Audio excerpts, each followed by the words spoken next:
Awesome. We are live officially.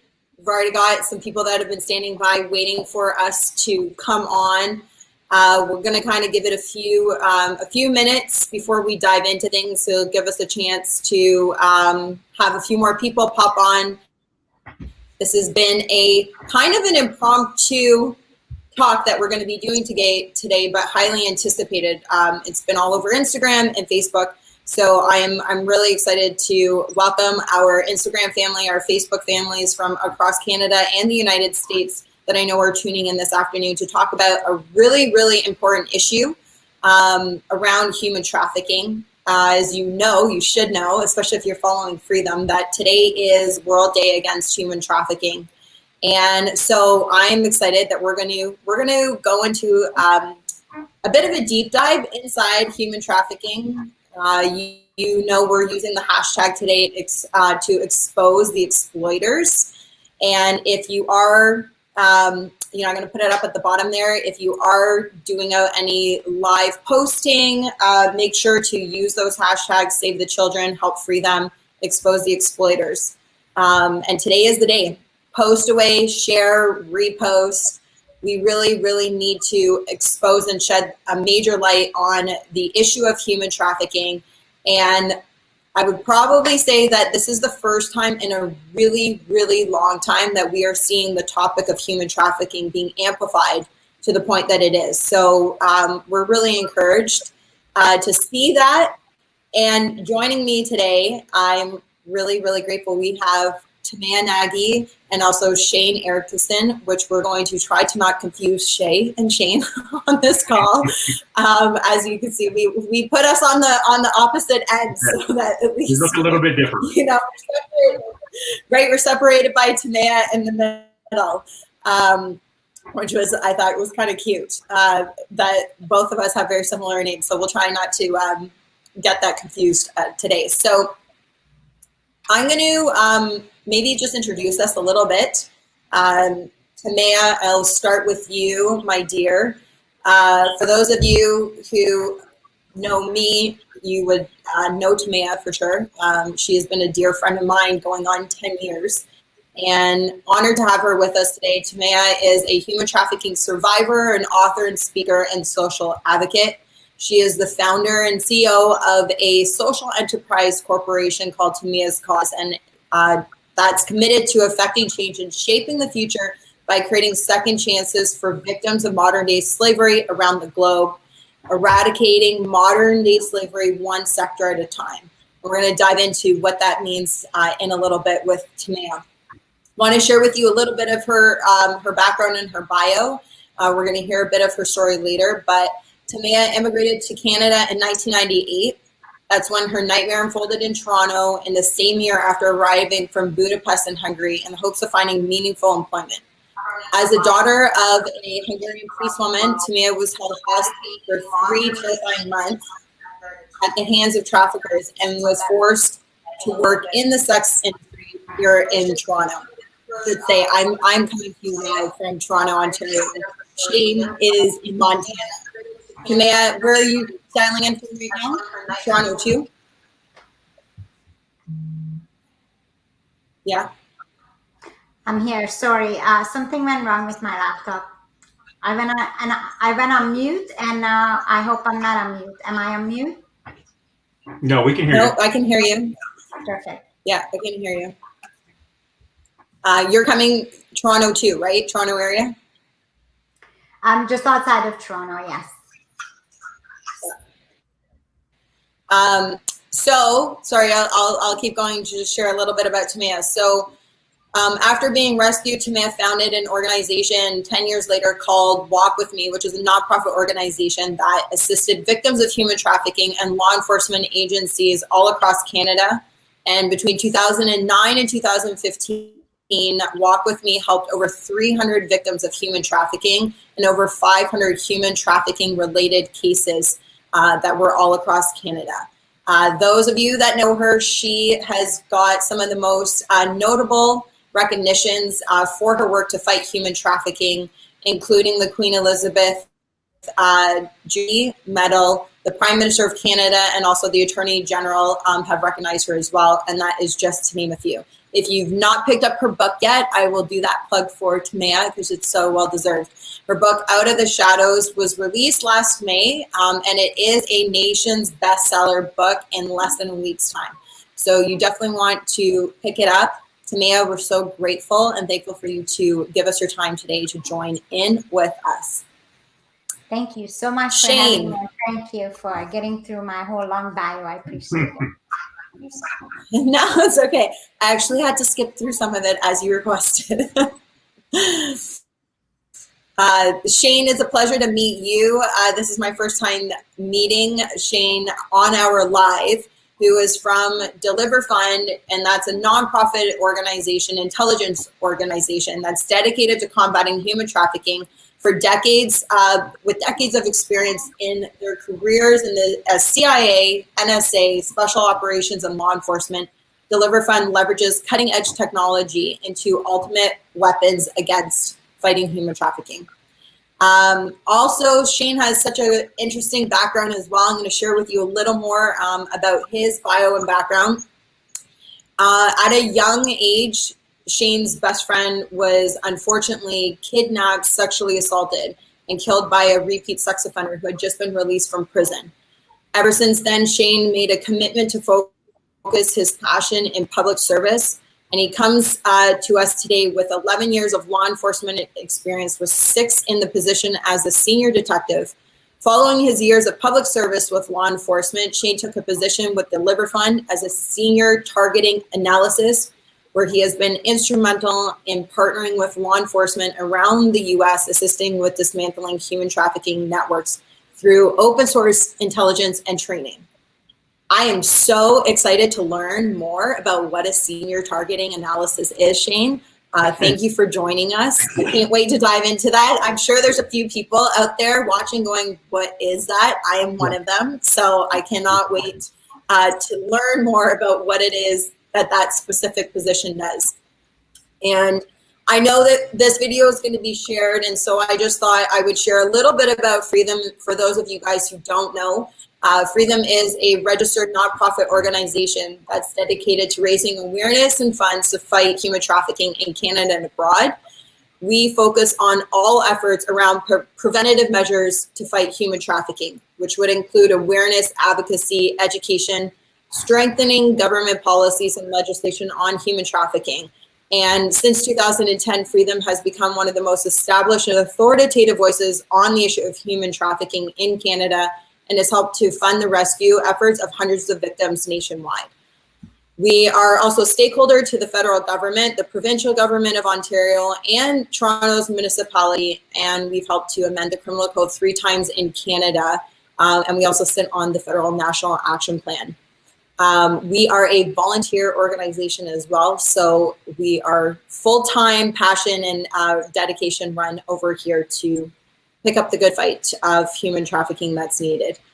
I'm not going to go into who I am. I'll just tell you that I'm a human rights activist, philanthropist, entrepreneur, speaker, and I'm a huge wellness advocate in all things chemical-free, toxic-free. Everything else is kind of weird for me to say, so you can read about it somewhere else. So, guys, welcome. You know, you guys both come with such incredible backgrounds and stories. Before we kind of go into the topic of human trafficking and kind of what is it and laying the stage for people, I would love for you both to just share a little more of your stories going into your bios. To me, I know people would love to hear your story, and Shane, more around the power of really what fueled you with your childhood experience. So Shane, why don't you start us off? Sure. So thank you for having me. First and foremost, it's my pleasure to be here. So my story, really like you touched on, really got started at a young age. I was 8 years old, and my best friend at the time, his name was Ryan Van Lucian. He was playing in his backyard when he was abducted by a repeat sex offender who had just gotten out of prison 2 weeks prior. So nobody had any monitor on this guy. Nobody was watching him. Nobody was doing anything. He abducted Brian from his backyard, He sexually assaulted him. He murdered him and then threw him in some bushes and left him. So from that point on, I mean, that really, I can look back at different phases in my life and different things that I have done, but that has always been my driving force. It's always been the factor on why I'm doing what I'm doing and why I'm so passionate about what I do. Yeah, no kidding. And how old were you when that took place? I was 8. Yeah, we were both 8. You were 8. Wow. Mm-hmm. Yeah. Yeah. Heart-wrenching. I mean, I can't even imagine, how do you even digest that as an 8-year-old, as a child? Yeah, and right? I can even remember to this day, you know, being at his funeral and seeing his casket and having it go by in the church and you know, not really understanding why my best friend is in a casket and why we can't go pray. Mm-hmm. So yes, it was a very hard thing to digest. But boy, has it fueled me. No kidding. I mean, it's when you take something so evil and so negative and you're able to use part of that for good and a way to really honor him, right, and his memories. So unbelievable. Tamaya. Hi, thank you very much, Shane, for sharing that. It's interesting because I've been working with you for almost 2 years now, and I actually never heard you sharing that story. I know that part of your story, but I never heard you sharing it. So thank you very much for doing that today online. And some of us got very used to speaking publicly about stuff, and some of us are not as used to speaking. And I know you're certainly not, you know, you're not a very public person about this stuff. So I know it wasn't easy, but I do appreciate it. And I think everybody else does. So, and I have worked with Shane on Frontline, and I see the dedication in his eyes on those operations. So it definitely shows that what's fueling you. So just like Shae said, sometimes you just turn that into something else to motivate you to keep on going.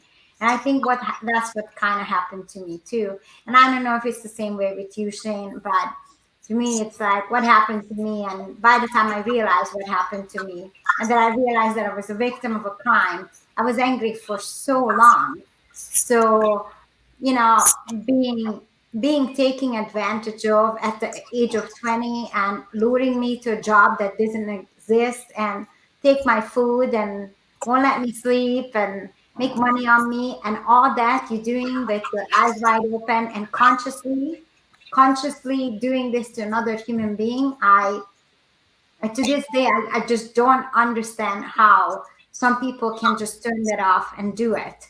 But we kind of have to figure it out and learn about that side soon, because, and that's what DeliverFund is doing. We need to get into the mind of the human trafficker to understand them more, because once we actually understand them more, then we know how to kind of diffuse them and neutralize them and take them out.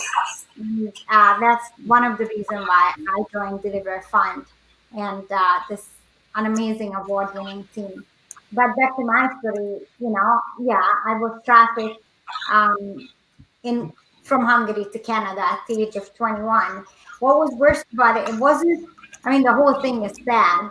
Even today, I actually have to write some part of my story again for another project, and it just never gets old. You know, I woke up today at 6 a.m. writing, you know, 3 pages on my story, and I still get worked up about it. I still, every day I get reminded of my life that was taken away from me and my future, my possible future that I had. So it's basically like human trafficking is killing you in a way. If they don't kill you physically, they kill you emotionally, and you die. And that person that you were up until you became trafficked, it dies. It doesn't exist anymore. Something changed. And, you know, I heard this many times. I was told that, you know, I'm the lucky one. I survived. Is it though? Yes, I'm very happy to be here. And don't get me wrong, but not only that I survived and I'm living with the ghost of the past, I'm also living with the survival guilt. That why am I the one who survived and the others didn't? So So human trafficking is just beyond evil. It's so very hard to put it in words, right? So when I finally realized that I was a victim of human trafficking, that took 12 years. And when I realized that now there's a name for it and I was a victim and there's a laws against it, at first, I was relieved, but then I was really angry. I was just so angry because for 12 years I felt it was all my fault and I was hiding and I was ashamed and I was lying about myself to everybody around me. And I didn't go home and I just shut myself out from the world. I lost 12 years of life. I couldn't go to school. There's so many things I couldn't do. So think about when you were 20, between 20 and 30. Think about all the years that you had, all the amazing experiences hopefully you had. I didn't have any of them. It's not just me. It's survivors, sex trafficking survivors, forced labor survivors. The minute you take them and put them away into a different environment and traffic them, there's no way back. There's no way back to their old life, ever again. I don't care what you say or anybody says.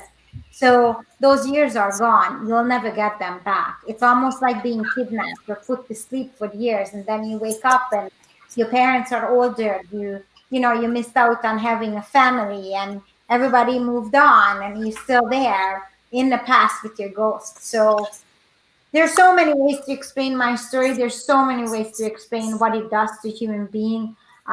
The book does a really good job, but even in a book, there's so many things you just can't say, right? So yeah, human trafficking is evil, and I'm so glad that there are people like you guys and others who are here today to listen, talk about it, and wanting to be a part of this solution. Mm-hmm. Yeah.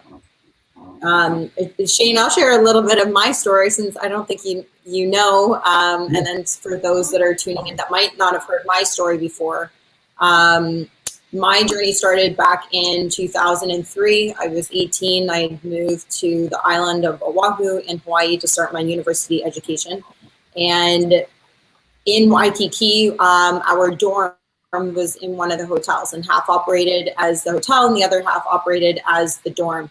And it was on Kuhio Avenue. And if you stay there long enough, it becomes known as Candy Lane. And by day, you see families and kids and people in board shorts and bathing suits with surfboards. And come nighttime, it quickly turns into half-naked young girls that are walking the strip or walking the track. And that's, as you guys know, anywhere that the girls are just walking. And being that I was 18, and seeing so many girls that were so much younger than me, 13, 14, 15 years old, I wanted to understand why would a girl choose to do this? And over a period of time, which is a much longer story, I started to learn their stories. And I learned about the modeling agencies that didn't exist when they showed up on the island of Oahu. I learned about the boyfriends that promised them a vacation of a lifetime, and it turned into their worst living nightmare. To the forced abortions, the forced augmentations, parents picking their kids up from school. And so what I started to learn is that the word prostitute that we equate so much with choice is widely misrepresented, and the more accurate term to be using is prostituted. And it was in that time period that nobody really knew the word human trafficking. I mean, even in the US, we're going 2003 to kind of 2006, it was being talked about, but on a very, very buried level, right? Like it was not, the trafficking in persons report was like, well, what is that? People, it was not being spoken about. So the word human trafficking, I really didn't start to understand that till I had actually left the island. But looking back on it, I just knew that I wanted to help. While I was living in Hawaii, I made a vow to myself to say that if it was me, I'd be praying that somebody would be coming for my rescue. I'd be praying that somebody would be speaking up on my behalf. And I've said this many times, I really do not believe in the term to be a voice for the voiceless. I believe that every girl, every child, every boy has a voice that's being silenced. And I wanted to amplify that voice for them. I wanted to tell their stories. I wanted to tell the world that these are victims and that they're not whores, they're not sluts, they're not survival of the fittest, which I think is a really lousy, lame excuse that society and our governments have done and failed our children when we say, well, have you tried everything? And as if that is even an option. But knowing that these guys, these were victims, that they were not there by choice. And for me, that's where my journey started. And I had no idea what it was going to amount to. In 2010, that's when I founded Freedom. So I was on this 7-year journey. I moved to Vancouver, I moved to Australia. And I say that the topic or the issue of human trafficking kept following me. But as you both know, once your eyes are open and you know the signs, you just see the world completely different. And so that it wasn't that it was following me, it was there, and I was now just recognizing it. So that's a little bit of my background. It's part of my why, you know, and what fuels me. And so, like I said, I think I said this before. I don't know if I said this when we started the live, but what I really wanted for you guys today was in joining Timea and Shane and myself is almost like a fireside chat. Obviously, the three of us are very versed in the issue of human trafficking. And so I wanted to kind of go a little deeper on the issue and kind of invite you guys into some conversations that maybe we would be having behind closed doors of, you know, what needs to happen in the movement now, and those type of questions. So as we kind of move into that, and we'll lay the foundation, what I'd love to know is, and I'm dying to know, Shane, you've got to explain your position of, you know, what it is that you do. And you have all of these crazy trainings as well in your bio, which I thought I would save that so you could properly explain that and me not butcher it. So tell us what it is that you guys do, or that you do. Sure. So I'm referred to as a senior targeting analyst. So what we do is we work one-on-one with law enforcement. So what I'll do is we will, whether we're running a virtual operation with law enforcement or we're actually boots on the ground with them, leading up to that operation, I will actually get online and I will find ads that I believe girls are being trafficked in. And I will go through those ads, and then I will find who that trafficker is, and I will find everything about that trafficker that can be found, along with identifying other victims and potential other traffickers. And I put that in an intelligence report, and then I give that intelligence report to law enforcement. So when they come out of the gate, they're running right out of the gate. It's not a lag time of them having to try to develop targets. We provide that intel for them so they can come right out of the gate and put handcuffs on. So wow. That's incredible. So you're like pulling things from like what, social media? You're trying to find emails? Like what type of information? Everything. So anything open source. One of the misconceptions with DeliverFund and maybe some other organizations are that we're hacking into stuff. We don't do. Everything that we do is all open source intelligence. So yes, I'm getting into what they put on social media, email, you know, anything that is open source about that individual, I'm capturing and putting that into an intelligence report for law enforcement. And if I may, and I'm just going to dive it down. Yeah, go ahead. So DeliverFund's focus is, you know, targeting the trafficker, but they are also incredibly great to create an intel package on the victims. Yes. So when we go out together, live operations, I would be in a hotel room or I would be in a vehicle with them and with law enforcement. And so when they have the target package, because of Shane and his team, I already know more about the victim than as if she just showed up at the door, right? So if the victim walks in for a potential time with her client, and we are in a hotel during the operation and we are hoping to have a conversation with the victim, I don't go in blindsided, not knowing who the victim is, her background, how long she's possibly been trafficked, which those informations are so very important for me to know, because then I know what mindset she's at, and then I know what kind of a conversation I need to have with her. If I don't have Shane and the other analytic team, I would just go in and trying to guess, and your guess is as good as mine. And usually the outcome is not nearly as effective as when we have those information. So we like to, That's incredible. we provide law enforcement actionable, verifiable intelligence that they can act on immediately. So coming from, the law enforcement background, when I'm doing an interview with somebody, whether it be from, a sex crime to a homicide, I want as much information, or at least that law enforcement officer should want as much information about that subject that they are going to talk to, so they can exploit those things in their conversation. Same thing, same premise here. We're providing law enforcement with as much actionable and verifiable intelligence as we can. So when these people come to the door, like Timea said, we know what that potential pimp is going to be driving. I already have his vehicle identified. I have the license plate identified. So when that pulls into the parking lot of the motel or house or wherever they're at, law enforcement can track that vehicle coming and know where that vehicle is at. And I mean, it just provides more safety and, just a better outcome all the way around.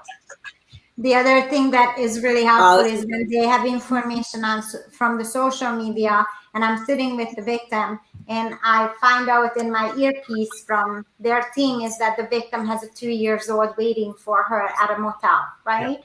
So it's a good information for me to know, because that's something that I can talk to the victim about, and we can bond on that. Or it's good information for me to know from Shane and his team that she actually does have a trafficker and he's the one who dropped her off. So that when I actually talk to the victim and she says she's completely independent, then I can start talking about her boyfriend as if I'm very familiar with who is she with, so that we can get all those things out of the way, so we can actually have a real heart-to-heart emotional conversation. Yeah. And I don't know how many times, Timea, that you and I have been doing operations, and we'll actually have the pimp show up with the girl, and he will hold her child in the car. And so after we make, the date's been set, we get her up to law enforcement, and they do the stop on that potential trafficker. They find that child, that 2-year-old child or that younger child, right there in the car at the time. Yeah. So that's all the information that we can provide to law enforcement, not only to identify the trafficker, but then to identify potentially who else could be in that vehicle when they go up and make contact. Right. And I have two questions, one for Shane, one for Tamaya. So when you say open source, I just want to be really clear for people who are not in law enforcement or come from this world of intelligence. I understand that open source means that you are not going into like classified, needing like high level clearance stuff. Like this is stuff that you can research where, or like, what does open, I shouldn't be the one to start explaining it. Tell us like what open source. Yeah, in a nutshell, I mean, this is the stuff that individual has put out, whether they put it out via social media, whether it be, this is stuff that they have put out themselves.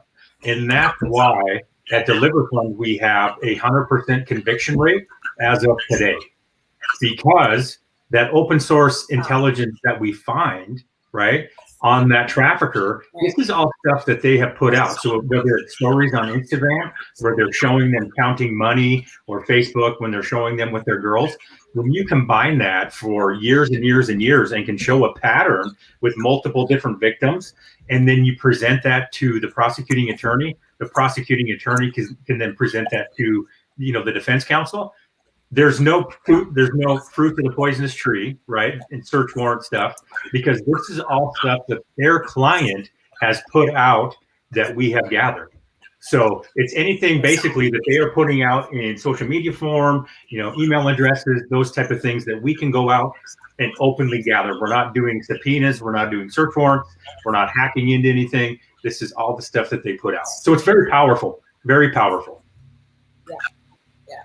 Thank you for clarifying that. If I'm thinking it, a whole bunch of other people will be thinking it. So I just wanted to ask.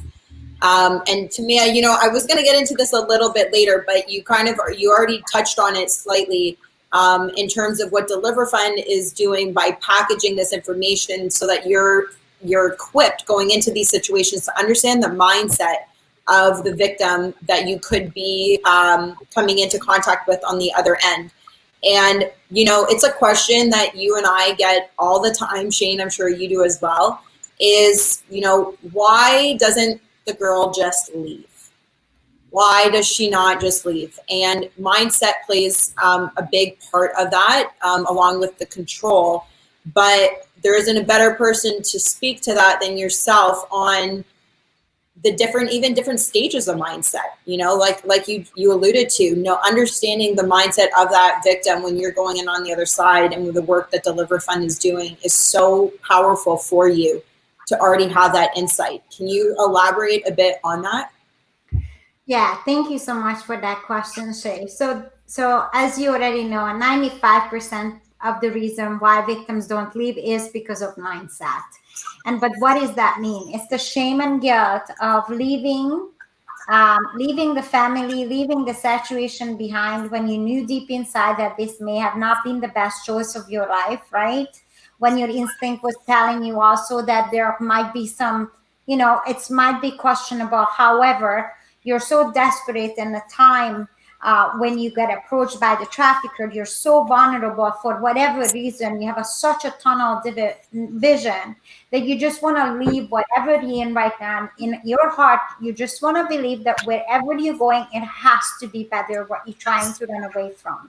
And so in my case, I needed money, but I also had some other very serious issues in my home life, right? So I saw Canada as an escape. And I also saw Canada as it's going to fix our financial problems, right? But by the time I got here, I realized that this is nothing what I thought it was. But by then, I was already made to do a lot of things that I would have never done in my life. By then, I was a different person. So there was no going back, because in this environment that I'm in, at least I have girls around me who understand what I'm going through, and they're not going to judge me for what I'm doing. Never mind the traffickers, never mind the abuse and the threat that if you leave, you know, your family is going to die. It's true. Very scary stuff they tell you every day. But I think what's also is really, really holding you back is to go back to what? To who? To how? With the way you are, it's actually in many ways it's not very different than the veterans that come home from the war. You're a different person. You can't put back into what you left.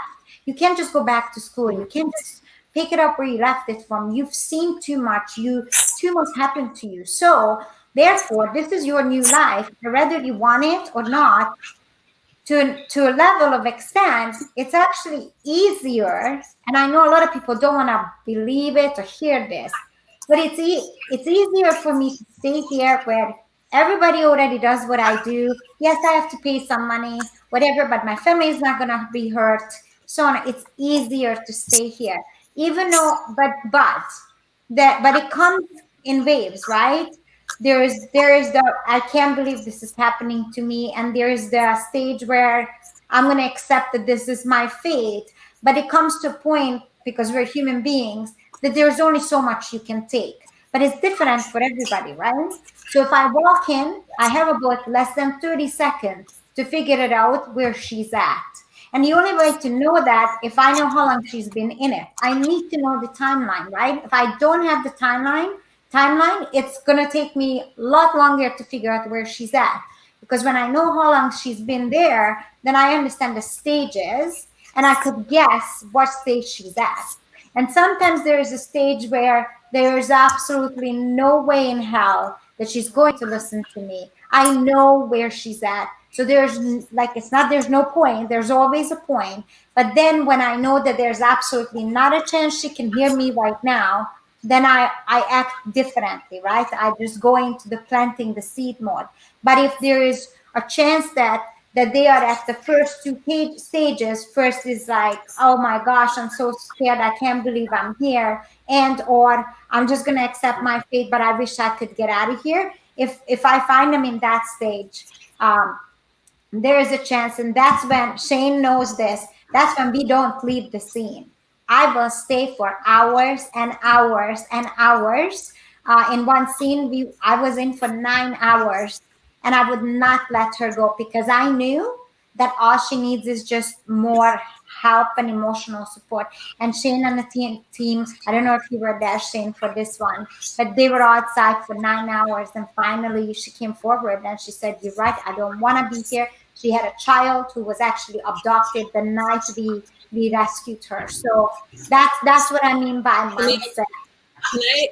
Can I ask you, for people like listening, when they hear you say that you stayed there for 9 hours, like, what does that mean? Are you with her? Are you in the room? Are you outside?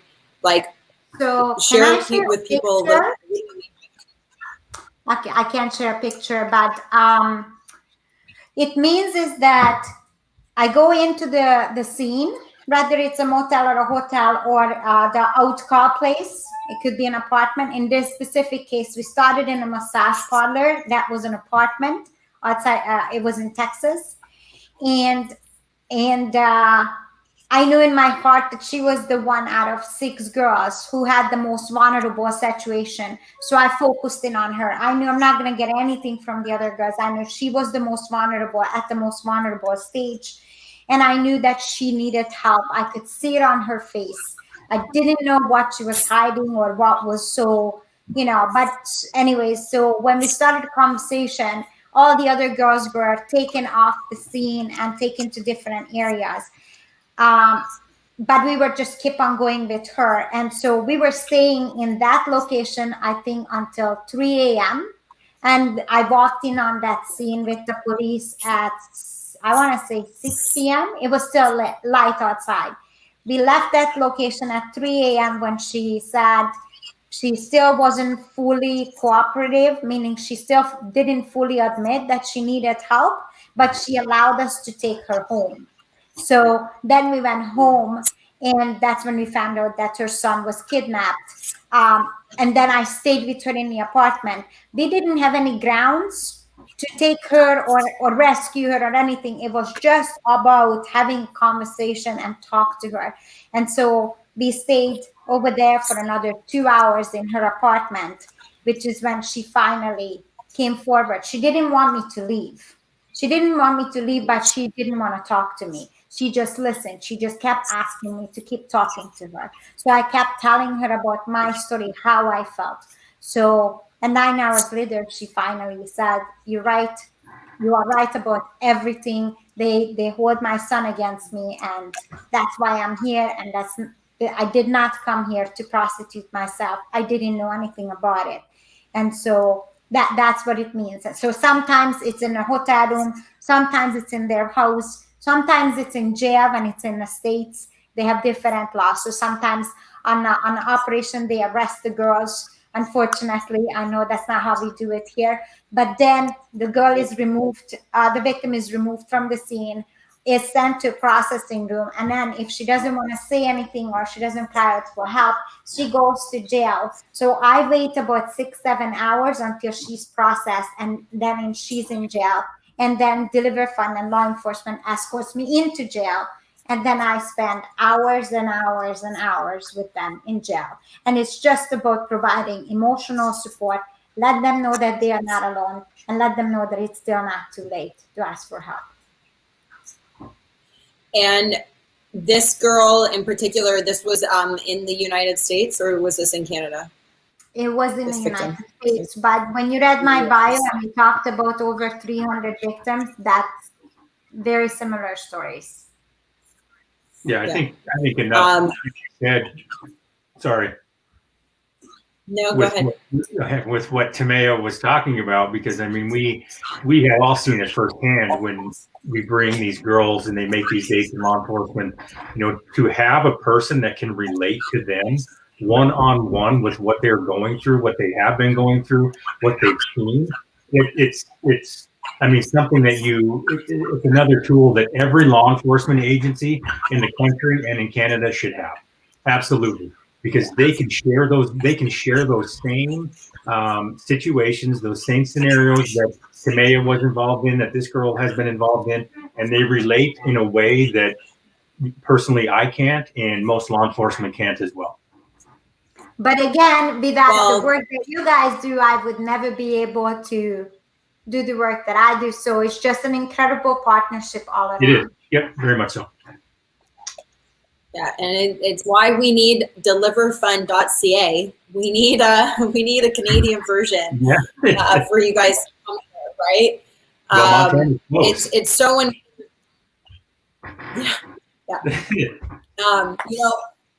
for those that maybe don't know, in both Canada and the United States, the average age of entry into forced prostitution is about 13, 14 years old. And depending on what state you're in, that number is going to go up or go down. Shane, with the experience that you guys do with DeliverFund, what are you guys finding? What's the age bracket that you guys tend to be working with? Yeah, like you had said, I heard you talk about this before. With the average age group that an individual, a victim, gets into human trafficking is 12 to 14 years old in the United States. Well, think about that. So if the average is 12 to 14, imagine how many 9, 10, 11-year-old girls, boys, our children, have to fill that gap to get that number down so low.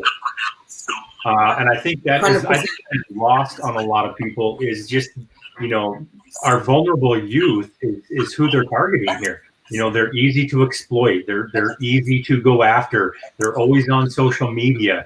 There a lot of these girls that are victims of human trafficking. They're looking for something. They don't have parents at home. They don't have that relationship, and so that's when that trafficker comes in and acts in that relationship. So I think that just the number, it's crazy. 12 to 14 years old is the average age that a victim gets into human trafficking, and I think that that's just crazy. It speaks for itself. Yeah. And then, when you start talking about mindset and that journey, right? Like for us, at least in Ontario, the average age of rescue is usually around 17 years old. And so when you look at that average versus the rescue, you're a good 3, 4, maybe 5 years that you have been being sexually exploited and sold every day.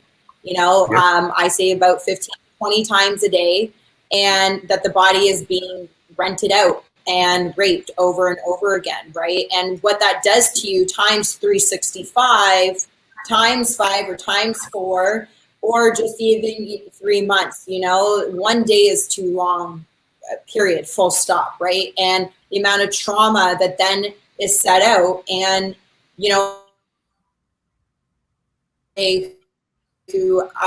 Shane, I'm not going to speak for you, but I know you'll agree with me. Timea is arguably one of the strongest individuals that I know. Truly is one of my heroes who has overcome so much. And you talk about resilience, and you talk about the power of the word healing, and having the ambition to keep going and to build yourself back up. But there's not a lot of people, not a lot of girls that have the same quote unquote ending. And Tamea's still got so much of her story. She's like just getting started in her journey. But, just even in her shorter healing period, to think of all of the accomplishments that Timea has been able to achieve, that's not the ending for majority of these girls, right? That they go into cycles of either falling back in, whether it's into addiction, being rescued, and going back to their trafficker, because as Timea said, it's like you don't know anything else. Where do you go? And even though you've been offered shelter and food elsewhere, it's then this mindset and the trauma bond forms between your trafficker and the victim. And when it's the longer that you're in it, the harder it's going to be able to actually break out and restore the mind, body, and the soul emotionally. Yeah, and like I'd like to add to that, Jay, too, is each one of these girls has really a different story, right? About their background, or whatever their background may be, and then how they got into the life, whatever that may be. And then a lot of these girls, that you raised the question earlier, why don't they just leave? Well, think about this when you are a 12-year-old, 13, 14-year-old girl who was out there looking for something, and here comes one of these guys that promises you the world.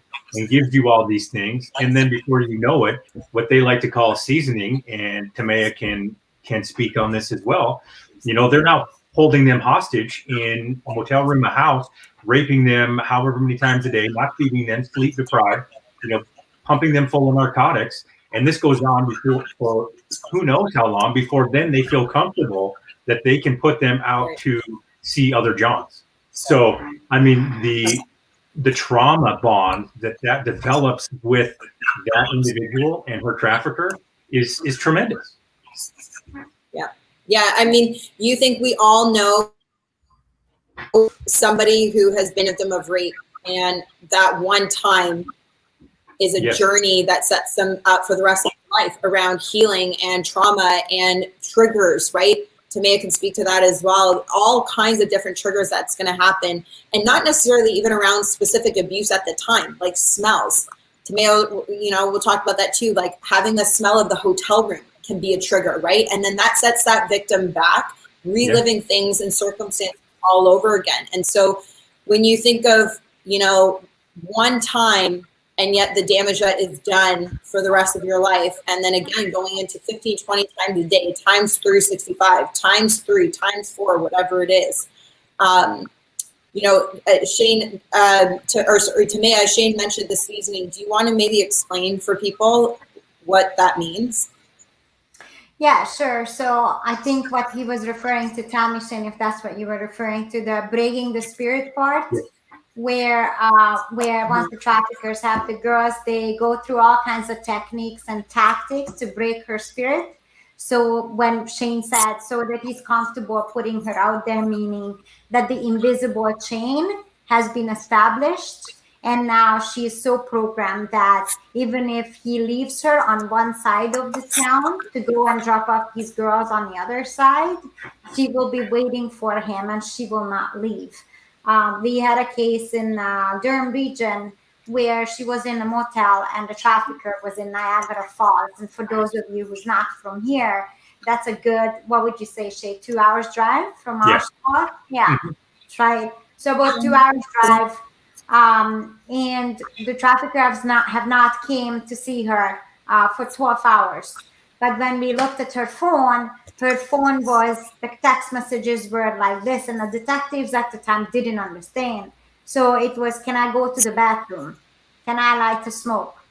Can I go to the bathroom again? Can I go to the vending machine on the hallway? She had to ask for permission for everything because she was sold in the idea that he's watching her. Even though he's not there, he knows every move she's making. And I know that feeling very well. I believed that for 2.5 months. I actually thought that they had eye everywhere. So that's what they do. They create like a bond. But there's a new breed of traffickers, and we need to talk about that. Trafficking is evolving. Yeah. There's the old-fashioned traffickers, which is the guerrilla guys, the guys that do all the things that we talked about. And in the States, it's still very, very prevalent. In Canada, and even in part of the States, there's a new breed of trafficking happening, which is it's no longer the old-fashioned pimpish trafficking. Now it's a group of guys and girls, and they create a crew together, and they ride it together. And these are the girls who got into the game 5-6 years ago when they were 13, 14, 17. No one came to the rescue. There was no resources. So there's this regular girls and boys and crews that are in the game. It's still, human trafficking, but now those crews are actually hiring the newbies, right? And there's a whole new movement, and thanks to the pop culture, where the pimps don't have to do the whole looting techniques anymore, or not as much as they used to, because our next generation is so used to the new pop culture, which is nothing but, not all of it, but there are a lot of music is coming straight from whatever studios they're coming from, but it's all about the pimping and the game. Out open the lyrics. If I were to show you, these are the things we teach in parents on our classes. So by the time a pimp hits up a girl on Instagram, she already speaks the language of the game. There's a whole different language, right? She already understands the mindset, not to the full extent. She has already sold on the game lifestyle. And trust me, when I say she sold, she knows 100% that she's gonna be a hoe. That's the thing. It's cool to be a hoe now. The new language and this new wave and this new whatever is coming up. It's cool to be a hoe. It's cool to be a bad bitch. These are the languages that are used, and it's cool to be an escort, cool to be a stripper. So there's that new breed of wave of traffic victims are coming that they don't understand, not for at least 6 months, because they were sold on this very lifestyle, but they were only told, I say 70% of the truth. But there's still that 30% that hurts. That hurts physically. It's rape, it's violent, and you still broken. You stay broken. So what they sell you on is not exactly what it is, but try to take those cases to court. You can't. There's no way. There's no way to take those cases to court, but it's still human trafficking. And for those that are tuning in that maybe are learning this for the first time, Timea, why can't they take them to court? What makes them dismissible? Because the girls were willingly going into, the girls willingly got a bus ticket for themselves. They got themselves to the hotel. They started posting their own pictures. They started paying for their own ads. There's no exploitation to this life up until this point.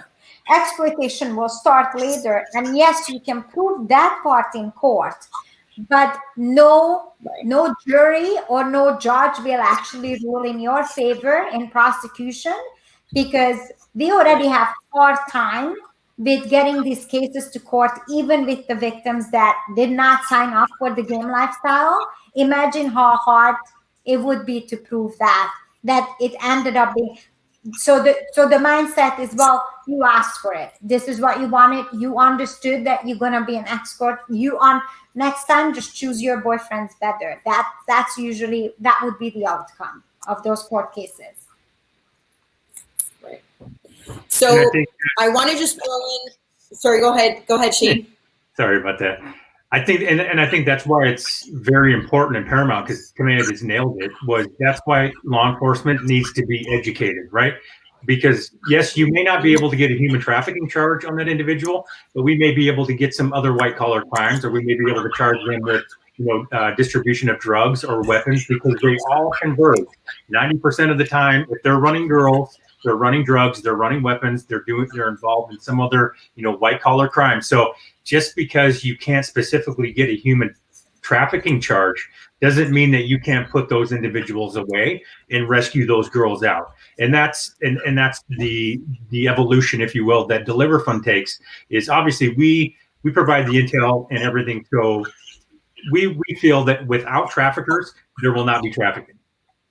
But we also understand, and we're realists in the world, as the case that Timea just laid out, there's got to be other ways that we have to go around doing this. So, that's where we're willing to educate and work with law enforcement. Hey, if that is the scenario and we can't get them on a human trafficking charge, let's sidestep that. Let's look at some of these other crimes that we can get them on, and we can charge them with those crimes, which in a lot of jurisdictions hold just as heavy as a penalty as a human trafficking charge. And you can get the girls out and rescue them that way. So I want to ask you, I want to just throw out a few stats really quick, and I want to come back to this trafficker conversation. But when I look at human trafficking in 2010, when I founded Free Them, to where we are now, and looking at the difference going from 27 million people in slavery today to over 40 million people currently in slavery today. And that can be any form of slavery, right? Sexual exploitation, forced labor, organ trafficking, debt bondage, chattel bondage, which in Canada and the United States, as we know, the two most prevalent forms is sexual exploitation and forced labor. when I think of where the dollar amount was years ago, where it used to be a $32 billion industry, and now it's globally 150 billion, with 38 billion coming right out of the United States alone. The increase that's happened amongst organized crime, amongst gangs, street levels, elitist groups. When we talk about the traffickers right now, even Timea, coming back to you segued perfectly into it. I wanted to kind of lay some of these stats for our audience as to like who is the traffickers that you're seeing today, and at what level. Like when we're talking about some of these girls, what level is the operation happening at? Is it at the gang level? Is it higher than that, more organized crime? Shane, if you want to speak to that with what DeliverFund is seeing. Sure. Did you want to go first, Tamaya, or do you want me to go? Yeah, I would like to just add something that's not domestic sex trafficking, and I would like you to kind of finish it up with sex trafficking. So it's also very important when we're talking about human trafficking, we include forced labor, right? So a lot of those stats actually are forced labor related as well. So when you ask me what kind of traffickers we see, I'm going to let Shane answer that from the domestic sex trafficking perspective. But when we're talking about Canada and North America, about from trafficking foreign nationals, you know, that could also be companies, corporations, temporarily foreign national working agencies who bring people here, and then they pretend to be a staffing company, and they're the one who get paid, but the workers never get paid. But Sobeys would never know that the people who's fixing the shelves at the back at night are actually trafficked. So it is so incredibly relevant. So traffickers can be literally anyone and anywhere, depending on what kind of trafficking you are asking. So if it's the forced labor, it could be organized crime, it could be families, and it could be just individuals. And there's just a lot of money even in forced labor. And I'm going to hand it over to you, Shane, to talk about the domestic side of it. Okay. So you nailed it when you said the U.S. market for human trafficking and trafficking in general drives the market throughout the world with that amount of money. And what the biggest misconception is that we see within the United States is people feel that it is foreigners coming in that are being trafficked within the United States. 90 to 95% of the individuals, the victims of human trafficking that you are going to see within the United States are American citizens being trafficked by other American citizens.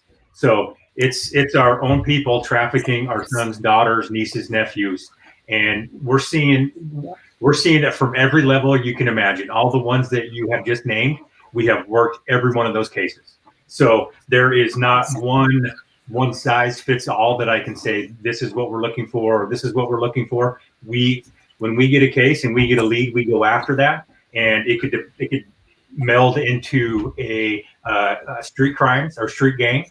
It could be an organized crime. It could be a husband trafficking his wife, which we have seen numerous times. A boyfriend trafficking his girlfriend numerous times. So, you know, to really put a face on it is very difficult. I would just say that we have worked in every aspect, every kind, every one that you just mentioned. We have worked one of those cases, multiple ones of those cases. Yeah, and I think the point really is, and you know, I've said this numerous times, is that there is nothing that is too far-fetched when it comes to the issue of human trafficking. It is super unfortunate, but if you can think it, it's happening, right? When you think of who that trafficker is or who even the purchaser is, right? This is not a stereotypical spooky, creepy guy in an alleyway that is going and purchasing, you know, a 13-year-old for sex. Does that happen? Absolutely. But it is also your doctors and politicians and teachers and, you know, the single person at home and the father and the grandfather and, you know, all of these neighborhood people that we would least expect it. And that's why I just say, like, nothing is too far-fetched. And similar to the United States, in Canada, over 87% of all victims that are rescued in Canada are also Canadian. And so to your point, do we have international victims coming in? Absolutely. Timea's was one of them, right? You know, that definitely happens in our country. Canada, we see it a bit more because we are more friendly with our borders than our neighbors to the south of us. But a lot of the victims, international victims that even come in through Canada, end up in the United States, that get smuggled across our borders to end in the US. Again, because of your population, you have more people, so you could possibly make more money, right? It's economics at that point. And so, but you're absolutely right. We see, like I said, over 87% are Canadian. So this issue is a problem that is homegrown, where our girls, our young people are being trafficked from Montreal down the 401 to Toronto, stopping in Ottawa, coming from out east, moving to Vancouver, going to LA, stopping in Las Vegas, going through Minnesota, going to New York, going down to Florida, right? It's across the grid. And that's really what people don't realize as to when you think of human trafficking. It's not just happening in second and third world countries. It's a huge problem that is birthed right here on both of our countries' soil.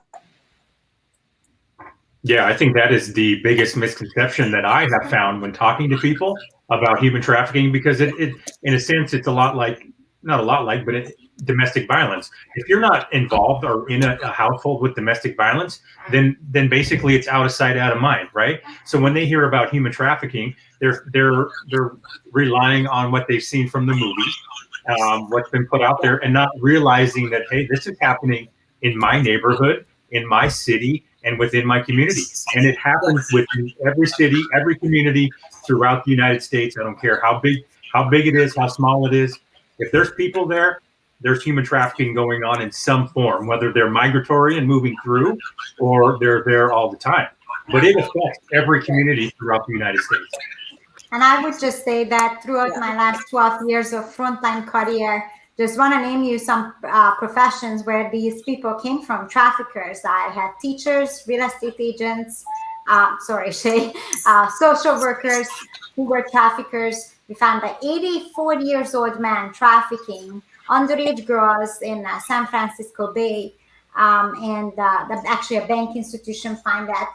I had a beauty queen, a former beauty queen, who was trafficking young women into the beauty industry. And of course, it wasn't that. So the range of who could be a trafficker is absolutely crazy. Yeah, and you know what? I just want to point out too, one of our audience right now, Sabrina, who's tuning in with us, actually made a really good point, saying that it's hard enough for people to acknowledge and admit what's happening in their own homes when you're talking about domestic abuse and violence, right? That never mind to acknowledge what's going on in your neighbors or across the street or in your own city. And so it can be very difficult for people to comprehend or conceive that this is going on, in our own neighborhoods. I think you guys and I, sorry? I think a lot of people too, to an extent, rationalize behavior that they're seeing, right? So they will see something that they look at it and they say, this doesn't make sense. What I'm seeing with this guy and this girl and how he's treating her, how she's acting, all these indicators that I'm seeing, and then they rationalize it. Well, it's not my issue, or they're probably okay. Instead of, picking up and calling somebody, calling law enforcement and saying, hey, I would like you guys to check this out. And there's nothing wrong with that. And that's what I would encourage, all of our listeners and everybody to do. If you see something out there, call law enforcement and report it. And I would just say one thing. I agree with you, Shane. And Shae, this, we had this conversation a million times. It's so much easier for us to go in denial, because if we have to accept the truth, it's so much harder to live with the truth, which is the fact that humans can be so cruel sometimes, and we've seen enough, and we just don't want to acknowledge it because it's easier. So there's no blame on people who want to turn a blind eye. It just means that you're compassion fatigue and you can't take it anymore. However, just like Shane said, If the only thing you do is you just call police and say something is wrong, good enough. You don't need to dive in, you don't need to become an advocate, you don't need to do anything. But if you see something, just say something. And that's how we're going to end this, to come together and become a part of the solution, right? Yeah. Well, you kind of nailed what I wanted to go into next, Mia. So we're past the hour mark. I want to be mindful of both of your guys' time and even our audience. And I think everyone could see we could just keep the fire chat going. We can move from coffee, pour a glass of wine, and just keep the conversation going. Yeah, of course, it's happy hour. It really is. Although right now for us, this is impact hour, is what I like to say, talking about what needs to be exposed. And the issue is so massive, therefore it becomes really complex. And we could just keep going, and maybe we'll do a part 2 to this conversation. But what I would love to ask both of you before we wrap up is, both of our countries have come a long way when you look at what was happening or not happening 10 years ago. I still think Canada is very much behind. That's a little bit of a different conversation. But when you think of what needs to happen right now, and it could be in law enforcement, it could be public awareness, just in general, when you think of the issue of human trafficking, I would like to get both of your guys' thoughts on what you would like to see happen right now in the movement. Go ahead, Shane. Yes. So speaking specifically to the United States, is we're having a huge push throughout the country to defund police. And I think and some people's hearts are in the right place for why they're wanting that done. But what they don't understand is, when you defund the police, you're defunding special programs like your human trafficking investigator, your ICAC investigator, your drug task force. Those are the programs that are going to be cut. And these are the guys that go out there every day and are saving our children from these individuals and putting handcuffs on these traffickers. These are the heroes in the game. Law enforcement is the heroes in the game. They're the ones that are putting their lives on the line to go out there and put handcuffs on these guys and gals. So for me, the biggest thing is when you're on this topic is be educated. Be educated about, if you're on the defund the police movement, be educated about whether, if you're cutting $150 billion from NYPD, where are those budget cuts going to take place? They're going to take place in your special units, and the human trafficking unit is a special unit. So they're going to be defunded and cut. So, for instance, in Montana, there was 244 cyber tips posted in 2019. In 6 months, there's been 412 in 2020.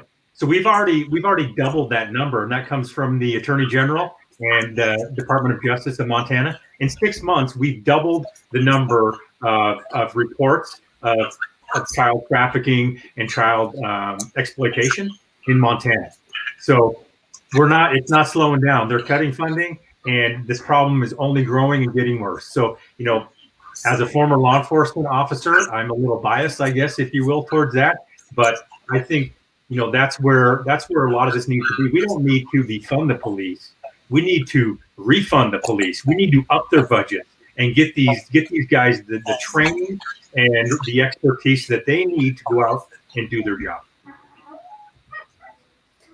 It's hard to follow what you're saying, Shane, because I agree with you too. I'm on the same page with you right there. We can do so much. We can raise awareness. We can do so many things. But if at the end of the day, the guys who are acting these horrible crimes don't go to jail, what's the point?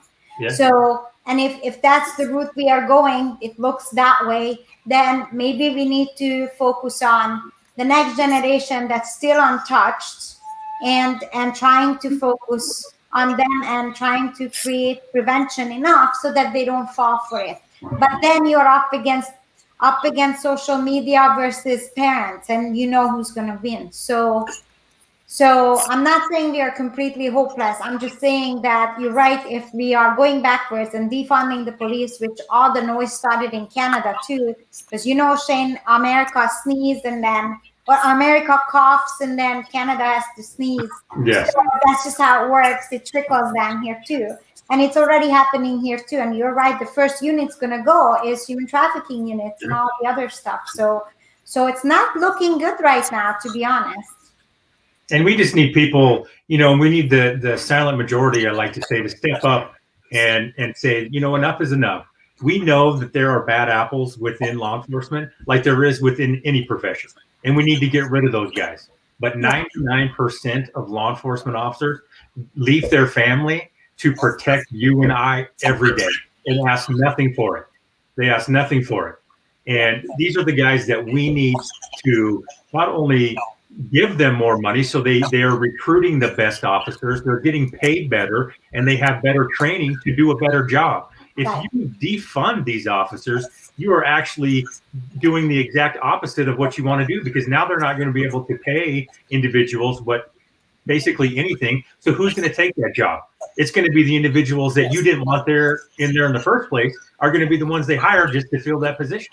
Yeah. So their movement is actually counterintuitive to what their purpose is. And I think it's really easy for people to put up a hashtag and say defund the police and to jump on a bandwagon with all kinds of stuff that mainstream media is covering. Interesting though how today it's World Day Against Human Trafficking, and I'd just like to point out, where's the mainstream media on that? Have you guys seen them covering this today? Nope. It begs the question of who's controlling what. And it's easy to fall along with what is going on in the media and not actually asking the harder questions of what are the repercussions if we were to defund the police? Why can't we ask better questions to say, to your point, Shane, removing those that don't even warrant to be in service, whether they're crooked, whether they're bad cops, whether they're racist, whatever it is, remove those cops from law enforcement because they are giving them a bad name. And if you were to actually allocate a better salary to law enforcement across the board, you would also attract a much more, you would end up getting fantastic people because the criteria to also get in is also higher. And Absolutely. So for me, if we actually valued and honored policing, when you really think about what you're asking like law enforcement to do as a profession, okay, whether you want to defund the police or not, like stop that for a moment. Just look at what you're asking somebody to step into law enforcement. It's in a position of service. You are asking that person to literally be willing to give their life every day when they are on duty. And salaries for that should start a lot higher. The criteria should start a lot higher to have those type of personnel serve within the country, and as you said, there's bad apples and bad people in all different types of professions. For me, it's looking at what happens if that were to happen and the repercussions. And I look at it from the human trafficking standpoint of who's going for those children?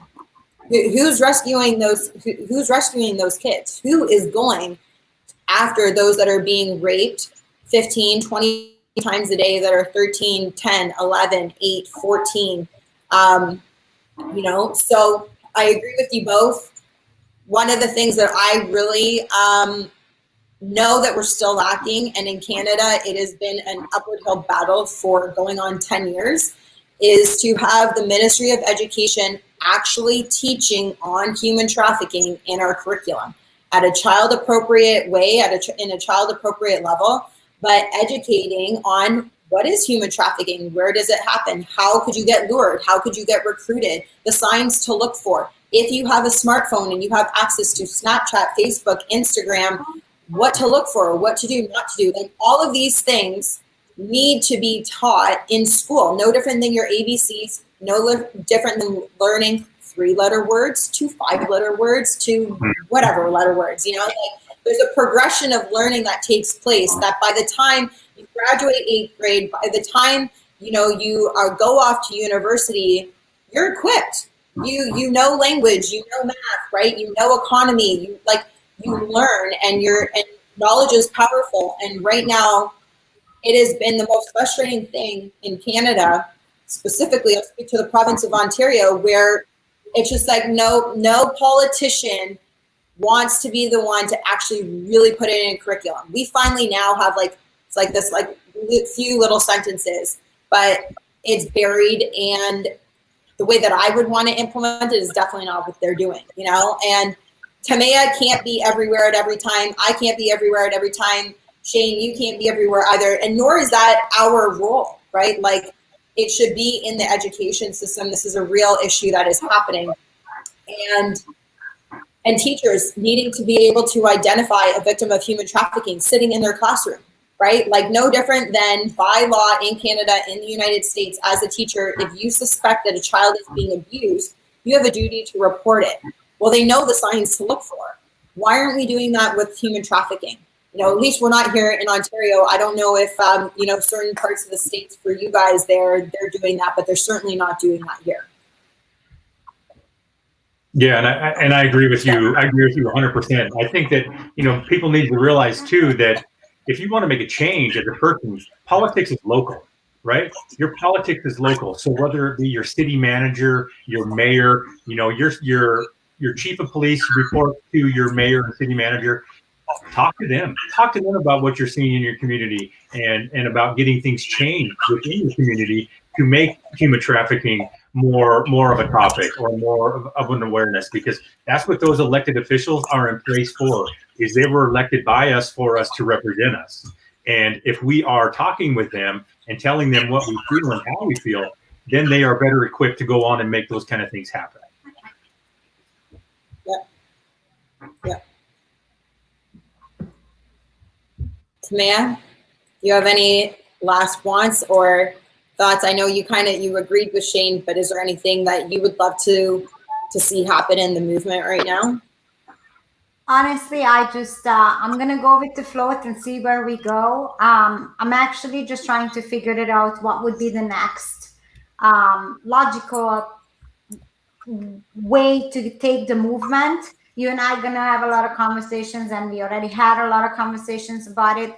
I'm kind of taking a seat back right now for the last few months and just watching everything that's unfolding in the States and here in Canada, because it does look like we're going backwards, and I want to find another way around that and see where we go from here. I really am starting to lean towards educating our next generation, and also educating not just the girls, but also the boys. I'm also leaning towards, like, let's look at areas that we haven't looked at yet, which is, you know, the sex buyer. We talk about it all the time, but there hasn't been an actual extensive, you know, real movement on sex buyers. So I'm just figuring it out where to go from here, especially seeing where the law enforcement is going. So if it's not going to be the enforcement side, then what is it going to be? So I'm working on it, and you and I are going to have a lot of chats in the near future, Shae and Shane. Mm-hmm. I can't wait. Well, we will definitely have to do it again. Like I said, I love that this has been an impact hour for us, even though I know for some people it's happy hour, but this has been really fantastic. I appreciate you both giving your time today, and that it just worked out that we're having these powerful conversations on World Day Against Human Trafficking. So thank you guys. Shane, great to meet you. And yes, let's rendezvous again. We'll have to continue the conversation going. Thank you so much, Shae, for having us. Thank you, guys. Thanks.